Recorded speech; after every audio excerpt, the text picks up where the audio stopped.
Hello बच्चों, क्या हाल चाल है। आज बच्चों हम देखेंगे अगले चैप्टर में जिसको हमको पढ़ना है। आज जो है द्विघात समीकरण के बारे में आज हम पढ़ेंगे।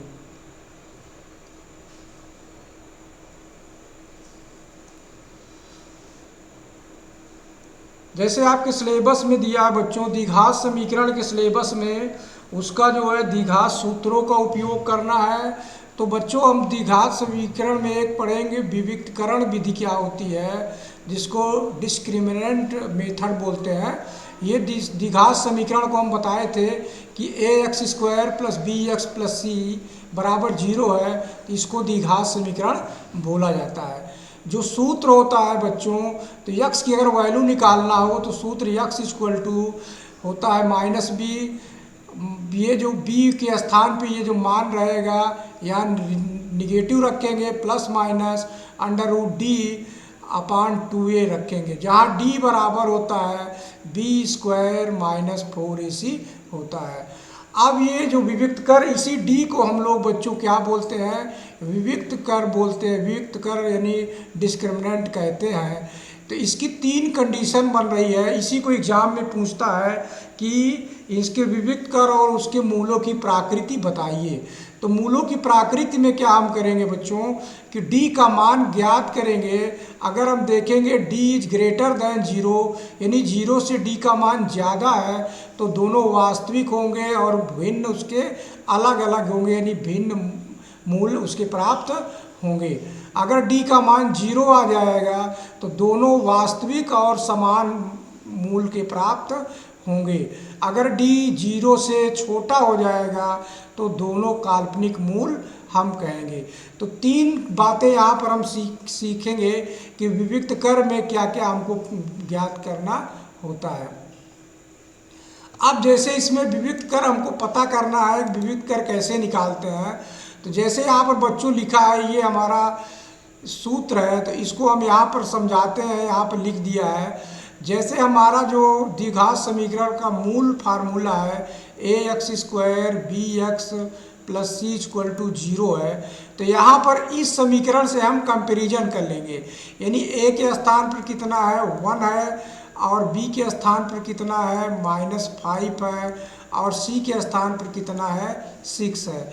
तो अब जब हम विविक्त कर ज्ञात करेंगे, तो विविक्त कर हम ज्ञात करने के लिए जब शुरू करेंगे बच्चों, तो d का जो हमारा फार्मूला होता है, तो d बराबर लिखा जाता है बी स्क्वायर माइनस 4ac। ये हमारा फार्मूला हो जाता है। अब देखिए b का मान कितना है -5 है, तो लिखेंगे -5 का स्क्वायर और -4, और a का मान हम रखेंगे 1, c का मान 6। अब गुणा कर देंगे, माइनस का स्क्वायर करेंगे प्लस हो जाएगा 25, और ये हो जाएगा माइनस ये 24। तो इसको घटाएंगे तो कितना आ गया 1। तो यहाँ पर हम बच्चों देखेंगे कि d का जो मान प्राप्त हो रहा है जीरो से बड़ा प्राप्त हो रहा है, d is greater than zero. जब इस तरह प्राप्त हो जाएगा तो हमने जो इसमें पढ़ा था कि जब d ग्रेटर देन, यहाँ पर देख रहे हैं d ग्रेटर देन जीरो हो जाएगा तो दोनों वास्तविक होंगे। तो हम यहाँ क्या लिख सकते हैं, दोनों वास्तविक होंगे। कैसे लिखेंगे बच्चों, दोनों वास्तविक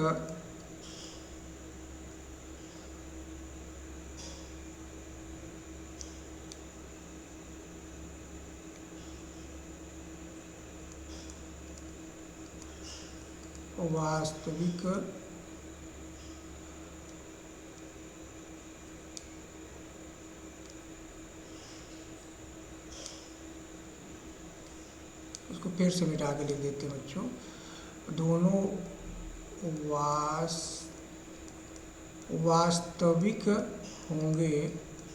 और क्या होगा, भिन्न मूल प्राप्त होंगे, भिन्न मूल प्राप्त होंगे। यहाँ पर हमको पता हो गया कि उनके दोनों मान क्या होगा, वास्तविक होंगे और भिन्न मूल प्राप्त होंगे। अगर इसको हम समीकरण में रखें बच्चों, तो समीकरण में जब रखेंगे हम, तो यक्स की वैल्यू सूत्रों से देखेंगे तो -b plus minus under root लिखा जाता है d अपान लिखा जाएगा, इसको 2a लिखा जाता है। अब हमने इस तरह हल कर लिया तो d की वैल्यू इतना होती है, तो इसको हम जो है d के स्थान पर नहीं लिखते हैं। अब यहाँ पर अगर हम मान बैठाएंगे बच्चों तो ये प्राप्त हो जाएगा -b का मान कितना है माइनस कोष्टक में -5 और d का मान कितना आया बच्चों √1 आया है अपान 2 गुणे 1, इस तरह प्राप्त हो जाएगा। तब एक बार हम लिखेंगे माइनस माइनस प्लस हो जाएगा, +5 प्लस -1 अपान 2 प्राप्त हो जाएगा। तो यहाँ पर दो मान कैसे प्राप्त होंगे देखिए हम करते हैं। तो पहले लिखेंगे हम प्लस लेने पर, जब प्लस लेंगे तब ये हो जाएगा 5 + 1 अपान 2, तो इस तरह हो जाएगा, तो ये हो जाएगा 6 अपान 2, तो काट देंगे तो कितना प्राप्त हो जाएगा 3 प्राप्त हो जाएगा।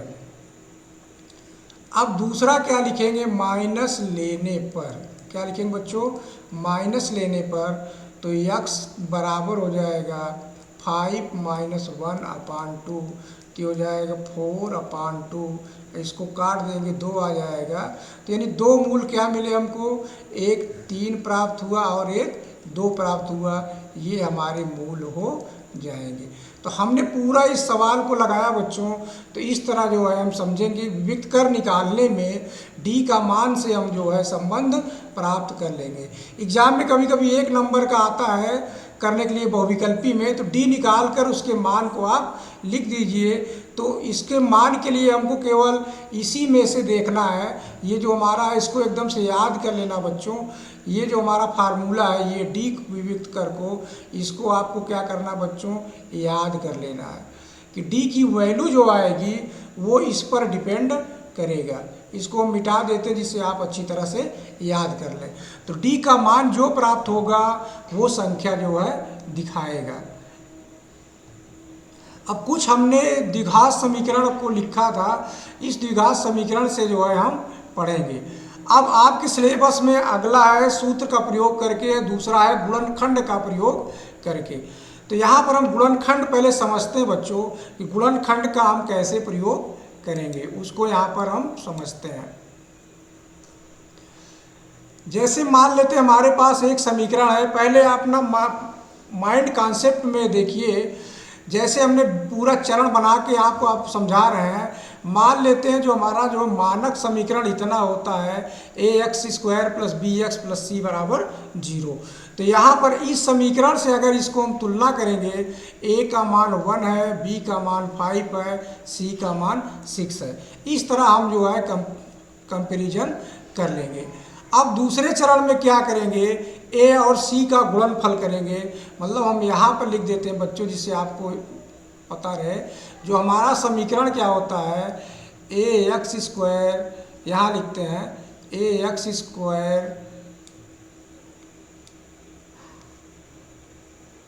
+ bx + c = 0, इस तरह होता है। तो दूसरे स्टेप में क्या करना है, a और c का गुणा करना है, a और c का गुणा करना है।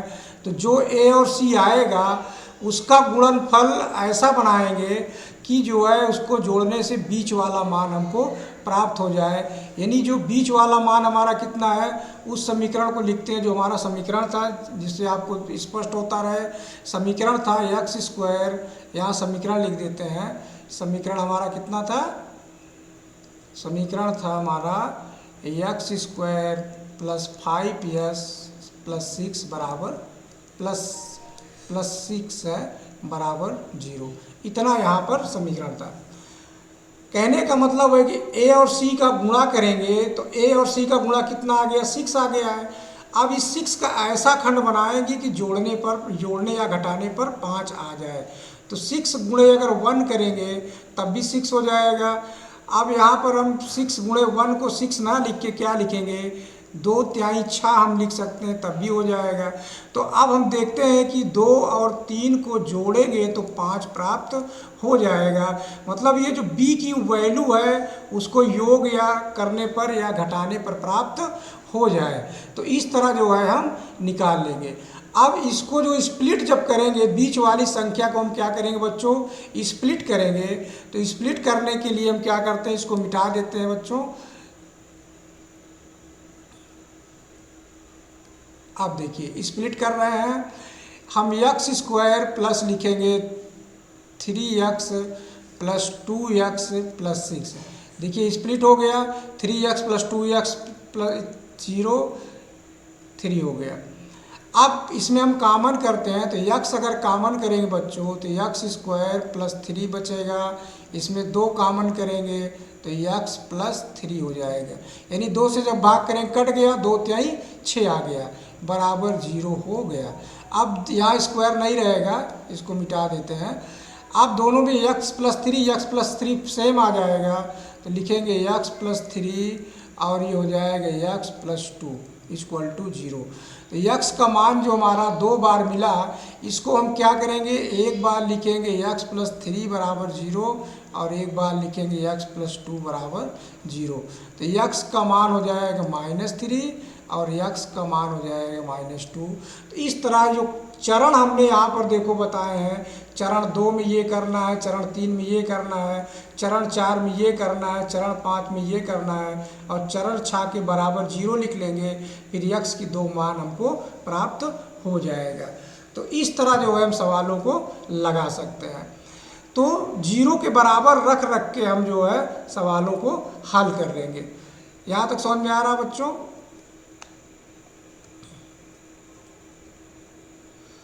अब द्विघात समीकरण हमारे दैनिक जीवन में बहुत उपयोगी होता है, उसको यहाँ पर समझते हैं कैसे होता है।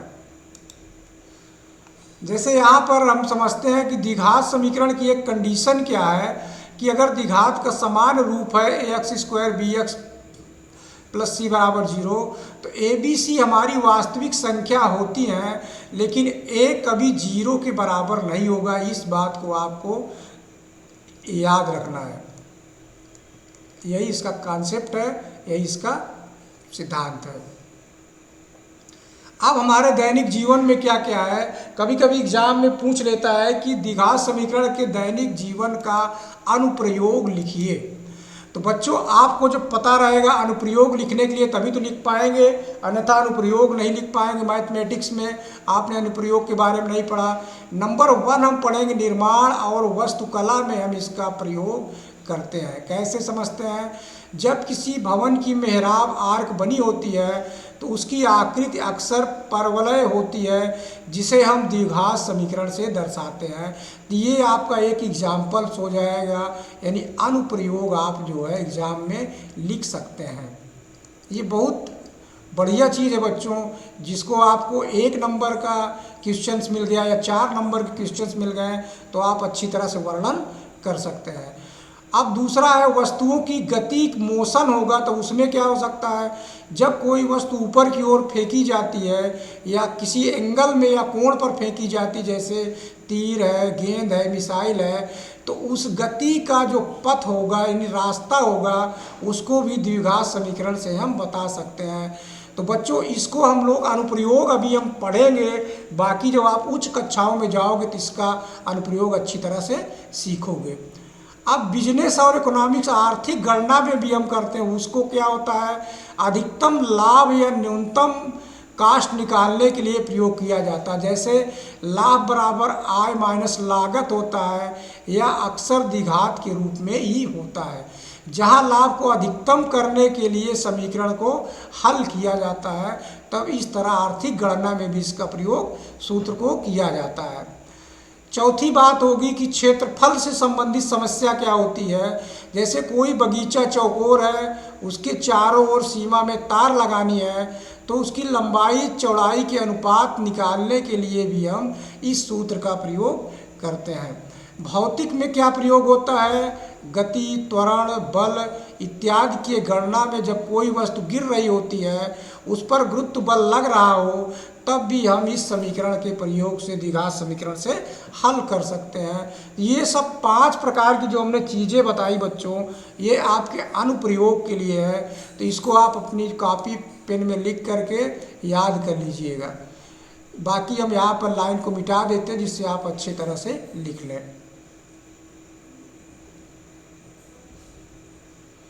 ये 5 इसके अनुप्रयोग है द्विघात समीकरण के। मिटा दे रहे हैं इसको।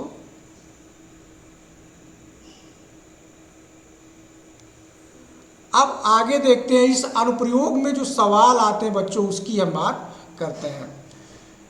कभी कभी इस टाइप के जब सवाल आ जाते हैं तो आप कहने लगते हैं कि हमको ये इस क्लास में पढ़ाया नहीं गया, यानी स्कूल में पढ़ाया नहीं गया, तो उसको हम यहाँ पर समझ लेते हैं जिससे आपको कोई कॉन्सेप्ट जो है गलत ना हो। जैसे अनुप्रयोग में द्विघात समीकरण में देखते हैं बच्चों, किसी वस्तु को ऊपर की ओर 20 मीटर प्रति सेकंड की गति से फेंका गया, उसकी ऊंचाई h मीटर, समय t सेकंड बाद दी गई है, जो ये समीकरण बना है, इस प्रकार h ऊंचाई पर उसका समीकरण बनाया गया है। और प्रश्न क्या पूछ रहा है, अधिकतम ऊंचाई कब और कितनी होगी, ये प्राप्त हमको करना है।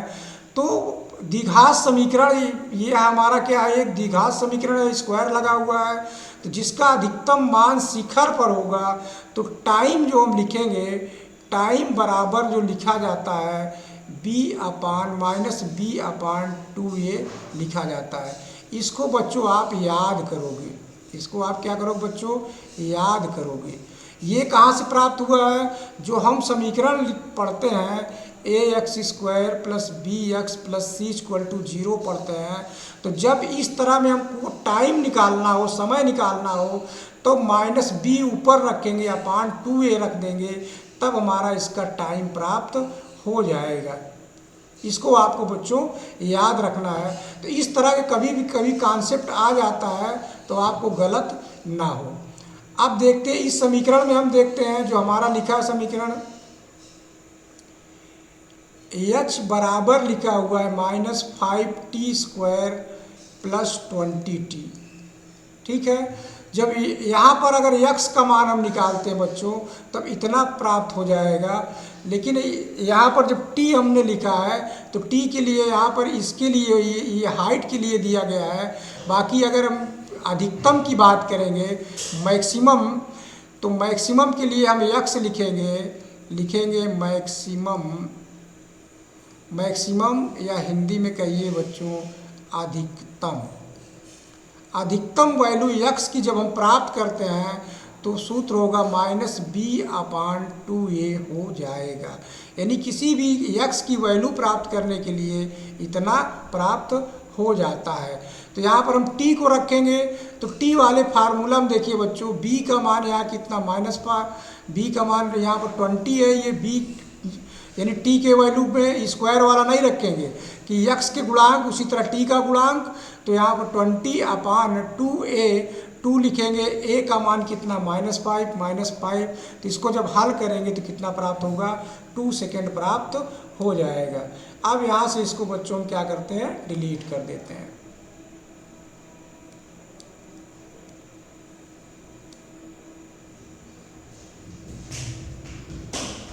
अब स्कूल पढ़ने के लिए हम क्या करेंगे, अब इस समीकरण में हम पूरा बैठाएंगे और देखेंगे कैसे क्या होता है। आपको पूरा एक लाइन से बताते कैसे इसमें हल किया गया है। जैसे हम जानते हैं कि हमारा समीकरण लिखा है h बराबर -5t² + 20t। अब इसको हम कंपैरिजन किससे करेंगे, अपना फार्मूला जो बेसिक होता है ax² bx + c, ये हमारा फार्मूला होता है। इतनी बात समझ में आ रही बच्चों। अब जब इसको हम हल करेंगे, तो हल करते समय चाहे तो h को इधर पक्षांतर कर लीजिए, तो अगर हम पक्षांतर इसको कर लेंगे तो इसको कैसे रिप्रेजेंट कर सकते हैं, यहाँ पर हम लिख देते हैं, यानी -5t² + 20t -h = 0। तो इस तरह प्रकट हो जाएगा, ये इस तरह समीकरण हो जाएगा। अब इसको हम जब t बराबर लिखेंगे अधिकतम मान के लिए, तो अधिकतम मान के लिए t बराबर होगा -b/2a। इसको हम बार बार कह रहे हैं कि अधिकतम मान के लिए इतना सूत्र होता है। अब इसको हम हल कर लेते हैं। जो हल करेंगे तो लिखेंगे -b 20 है, तो ये हो जाएगा 20/2 × a का मान कितना -5 है। तो अब इसको हल कर लेंगे, माइनस माइनस से प्लस हो जाएगा, तो 20/10 हो जाएगा, काट दोगे तो 2 सेकेंड प्राप्त हो जाएगा। अब हमारा बच्चों क्या आ गया, टाइम आ गया। इस 2 सेकेंड टाइम में अगर हम यहाँ रख देंगे h बराबर हम लिख देंगे -5t² प्लस 20t। इसमें अगर t की वैल्यू हम बैठा देंगे बच्चों तो -5 गुणे t की वैल्यू कितना, 2 सेकेंड, तो 2 का स्क्वायर प्लस 20t। यहाँ पर कितना बच्चों, 20t। अब हल कर लेंगे तो हो जाएगा -5 गुणे हो जाएगा 4 प्लस हो जाएगा 20 गुणे 2, तो हो जाएगा कितना आ गया -20 और हो जाएगा प्लस 40। अब 40 से 20 घट जाएगा, कितना आएगा 20 मीटर प्राप्त हो जाएगा। तो अधिकतम हाइट जो होगी वो जो है 20 मीटर हो जाएगी। और जो क्वेश्चन पूछा है कब हो जाएगी, तो 2 सेकेंड बाद हो जाएगी। तो ये जटिल सवाल है बच्चों, इसको आप बार बार प्रैक्टिस कर लीजिएगा, क्योंकि आप अगर इस सूत्र को भूले, जैसे इस सूत्र को भूलोगे आप टाइम नहीं निकाल पाओगे और आपका सवाल गलत हो जाएगा, क्योंकि इसमें टाइम दिया नहीं है। इसी अधिकतम मान के लिए रख करके हम इस टाइम को निकालेंगे। तो ये बहुत इम्पॉर्टेंट सवाल था। अब इसका अनुप्रयोग देखते हैं बच्चों की दैनिक जीवन में। हम लंबाई चौड़ाई में क्या करेंगे, आयताकार मैदान की लंबाई चौड़ाई से 5 मीटर अधिक है। तो जो 5 मीटर अधिक है, तो अगर हम बच्चों जैसे यहाँ पर मान लेते हैं कि चौड़ाई हमारी x है, तो लंबाई 5 मीटर अधिक है, तो लंबाई में x प्लस 5 हम जोड़ लेंगे। अब जो क्षेत्रफल का सूत्र होता है लंबाई गुणे चौड़ाई सूत्र होता है, तो अब इसमें हम मान सबका बैठा लेंगे। तो x हमारा क्या हो गया, लंबाई x प्लस 5 हो गया और x हमारा चौड़ाई हो गया। तो बराबर कितने का है, तो क्षेत्रफल 84 है। तो ये इसको हम इस तरह कह सकते हैं कि x प्लस 5 और बाहर x बराबर कितना है 84 के प्राप्त हो रहा है। इसको अगर हम गुणा कर देंगे बच्चों तो x² प्लस 5x बराबर 84 हो जाएगा। इधर पक्षांतर कर लेंगे तो x² प्लस 5x माइनस 84 बराबर 0 प्राप्त हो जाएगा। अब इसको समीकरण को हल करके आप लंबाई चौड़ाई पता कर सकते हैं। तो इसको अब हम हल कर लेते हैं। देखिए x² प्लस 5x प्लस 84। अब इस 84 का ऐसा खंड बनाओ बच्चों कि जोड़ने या घटाने पर 5 प्राप्त हो जाए। अगर हम लिखें 12 सत्ते 84 इतना प्राप्त होता है। अगर 12 से 7 हम घटा दें तो 5 प्राप्त हो जाएगा। तो इसको अगर स्प्लिट करेंगे बच्चों तो 12 से 7 को हम क्या करते हैं, घटा देते हैं। तो लिखेंगे x² plus 12x minus 7x plus 84, इस तरह प्राप्त हो जाएगा। अब देखिए बच्चों यहाँ पर प्लस और माइनस का डिफरेंट हो रहा है, तब हम फिर सोचेंगे कि और कोई गुणनखंड बनाओ, क्योंकि दोनों माइनस होगा तभी गुणनखंड बनेगा, अन्यथा गुणनखंड नहीं बन पाएगा। इसको और तोड़ते हैं।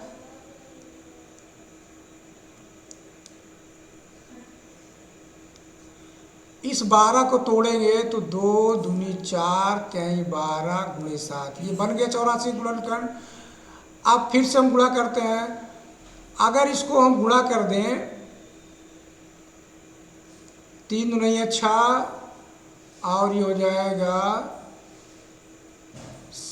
14। अब इसमें देखिए घटाने से प्राप्त होगा, नहीं प्राप्त हो रहा है। यहाँ पर चिन्ह हमने गलत लिख लिया था बच्चों, इसीलिए ये नहीं आ रहा था। यहाँ पर माइनस होगा, अब आ जाएगा, ये चिन्ह गलत था। इसको हम लिखेंगे माइनस 84 बराबर 0। अब सही है बच्चों। अब यानी ये 12 और 7 का गुणनखंड से आ जाएगा। तो अब इसको हम 12 से 7 घटाएंगे तो 5 मिलेगा, तो गुणनखंड भी बन जाएगा। अब यहाँ लिखेंगे x², यहाँ पर x कॉमन करते हैं, तो x जब कॉमन करेंगे तो x से x 1 कट गया, 1 बचा, प्लस x गायब हो गया, 12 बचा। अब माइनस 7 कॉमन करेंगे तो यहाँ x बचा, माइनस से माइनस ये हमारा प्लस हो जाएगा, और इसको भाग करेंगे तो 12 सत्ते 84 हो गया बराबर 0। तो एक बार कितना प्राप्त हुआ, x प्लस 12 प्राप्त हुआ, और एक बार हमारा प्राप्त हुआ x माइनस 7 प्राप्त हुआ, ये बराबर 0 हो जाएगा। अब यहाँ पर दो मान प्राप्त हो रहा बच्चों, यानी x प्लस 12 बराबर 0 है, यानी x का मान एक माइनस 12 आएगा और एक x माइनस 7 बराबर 0 है, यानी x का मान 7 प्राप्त होगा। इस तरह जब दो मान आया तो निगेटिव वाले मान को हम बच्चों क्या करेंगे, छोड़ देंगे, केवल वास्तविक मान यानी पॉजिटिव वाले मान को रखेंगे, धनात्मक वाले मान को रखेंगे। तो हमारी जो चौड़ाई हो जाएगी, यानी लंबाई अब हम निकालें तो लंबाई हमारा x प्लस 5 है, तो x प्लस 5 तो यानी 7 प्लस 5 लिखेंगे तो कितना हो जाएगा, 12 हो जाएगा। और चौड़ाई कितनी हो जाएगी, चौड़ाई हमारी 7 हो जाएगी, 7 मीटर, और ये 12 मीटर प्राप्त हो जाएगी। तो बच्चों हम देख रहे हैं कि द्विघात समीकरण का कैसे अनुप्रयोग करना है, उसको हम यहाँ पर आपको बता रहे हैं, समझा रहे हैं। अब इसमें बात करते हैं, जो फिजिक्स की बात हमने किया था कि फिजिक्स में कैसे अनुप्रयोग होगा, इसकी बात करते हैं।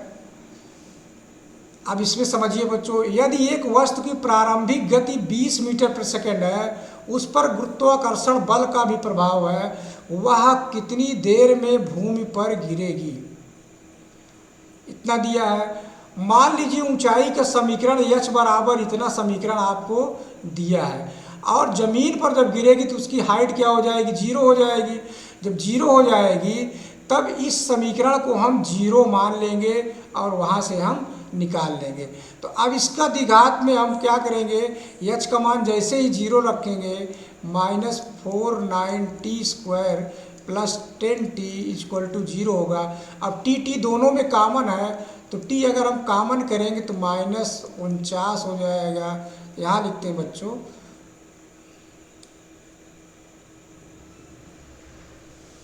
यहाँ हल करते हैं, -4.9t² प्लस 10t बराबर 0 जब लिखेंगे, अब यहाँ से अगर हम t कॉमन करेंगे तो -4.9t प्लस 10 हो जाएगा बराबर 0। अब इस t को लाएंगे तो पूरा 0 हो जाएगा, तो -4.9t प्लस 10 बराबर 0 प्राप्त हो जाएगा। अब यहाँ पर हम t की वैल्यू अगर बैठाएं तो यानी हो जाएगा 4.9t बराबर, माइनस उधर करेंगे प्लस हो जाएगा, बराबर 10 हो गया, तो t बराबर प्राप्त हो जाएगा 10 अपान हो जाएगा 4.9 प्राप्त हो जाएगा।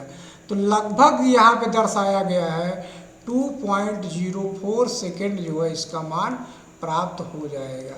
तो इस टाइप का जैसे ही सवाल आएगा बच्चों, आपको निकाल लेना है, और ये समीकरण एग्जाम में दिया रहेगा, ये समीकरण आपके एग्जाम में दिया रहेगा, लेकिन आपको ज़मीन पर जैसे ही पूछेगा आप तुरंत h बराबर 0 मान कर उसको हल कर लेंगे, तब वहाँ से निकल आएगा।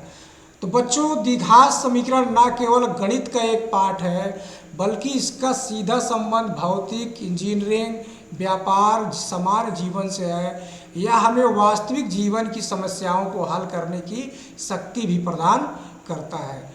तो यहाँ पर जैसे हमने बताया बच्चों, ये आपका पूरा पाठ्यक्रम जो द्विघात का था पूरा समाप्त हुआ बच्चों, इसमें कोई कठिन नहीं है, अब आप अच्छे से लगा सकते हैं। धन्यवाद बच्चों।